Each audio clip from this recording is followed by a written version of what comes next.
as we begin to look towards the end of the pandemic, there has been much talk about the new normal in the field service sector. We know that the future that lies around the corner may well look very different to the world we occupied less than a year ago. The question is, will the blended workforce model become a more prevalent part of our industry as we build back better and move beyond recovery? That third-party network, helps us balance, help us do the, peaks, helps us in some of the remote areas where maybe we're not going to have a technician and there's not enough business to do just Electrolux stuff, but there's plenty of volume to do Electrolux, Whirlpool, GE, Samsung, LG, right? And that's what you need to get into some of these, smaller markets, which is why a lot of these guys do multiple brands, is because they need to have, that capacity to survive. So I think to me, it's as I said, the best of both worlds, and the direction that I know we're going to continue to refine and bring together and become, more cohesive versus less cohesive, and start to really get to where, our goal is that experience is the same, whether it's an independent service provider or our factory service technician. And how do we give them the tools, to do that, whether that's knowledge management, us being smarter from a triage perspective and parts identification, and improving our parts, supply chain to get the right part to the right place at the right time, and working through that. Because these independents, don't have, if I'm working 5 brands, I've got 5 brands on my truck, so I can't have, I got 400 parts, Electrolux parts in a factory service truck. If I'm working on 4 brands, the best I got is 100 parts in an independent. So, we need to be smarter in helping them figure out, through triage, through diagnostics, through pre-identification, what's needed to drive that first call complete, because that also adds capacity, adds efficiency, and is a much better customer experience. So all those things I think are doable. The technology's out there to do it, and it's how and what you need to do to leverage that network. But I think the blended network is going to grow, and even as we talked about, there are going to be other pieces of blendedness, if that's the right word, the freelance market, the on-demand, the gig economy, whatever you want to call it, is going to become a piece in a lot more networks as well. I agree with you 1,000%. I think it's hard to put the genie back in the bottle. The trend has started. The trend is accelerating. We're seeing it across all the 4 or 5 key verticals that we serve. We see every single one of our clients in those verticals increasing the utilization of third parties. And I also think that younger workers, in the up and coming generations want, a lot more freedom of employment, and they're going to want to be free agents and to work when they want to work, for whom they want to work, and be able to turn down work. So I'm 1,000% in agreement with you. It's here to stay. I think the pandemic we've been through and we're going through, I think, is a one in a lifetime experience. And I probably need to say here that in the telecom sector, specifically looking at Ericsson, our field staff have been absolute heroes through this pandemic. And fortunately for Ericsson, we didn't have to change our model that much, because we had that flexibility there already.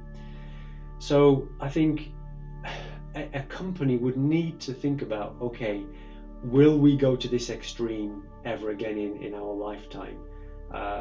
Will the country be prepared better for the next pandemic? Is a pandemic the new norm?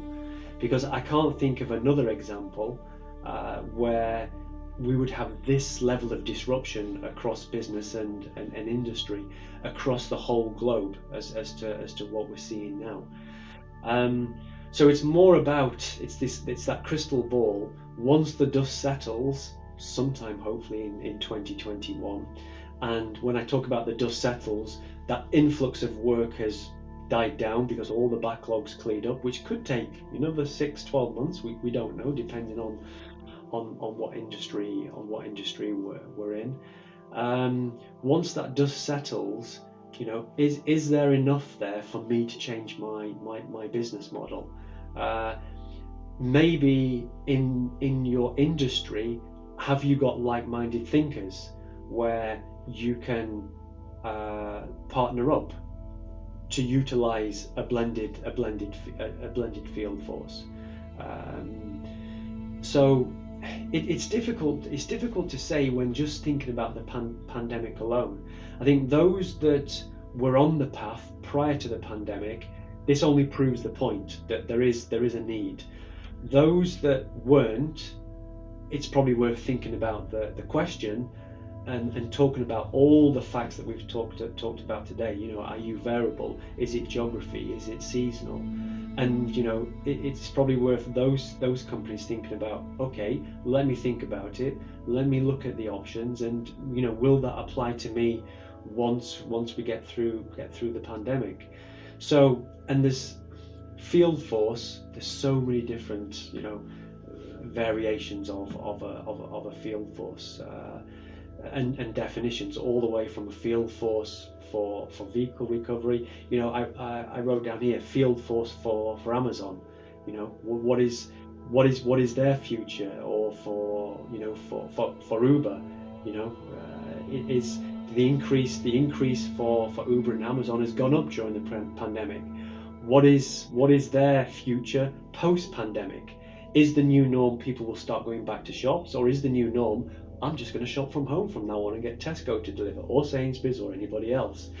So I think we have to see what the population, let's say in the consumer market, we have to see what the population's new norm is going to be, and then that may then drive the business and your strategy on how you're going to deliver that.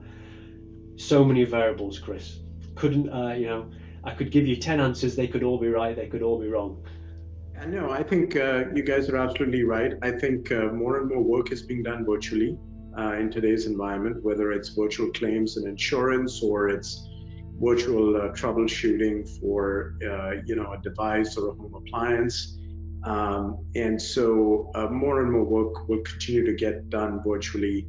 And in that case, why would you pay for an expensive tech to be on your payroll all the time? As a service provider, you would say, I can get the virtual work done anywhere, right? And I will staff that with people who are, contractors for me. As the demand increases, I'll staff more. As demand decreases, I'll fluctuate that down. So one of the things that we really big benefits with a blended workforce is you can increase and decrease capacity fairly easily. You don't have to lay off people. You just send less work, right, to those contractors. So I think it's here to stay. I think it's going to be a big part of the new normal, and any service provider of a regional or global scale that doesn't have a blended workforce, I think they're not going to be in business in a couple of years.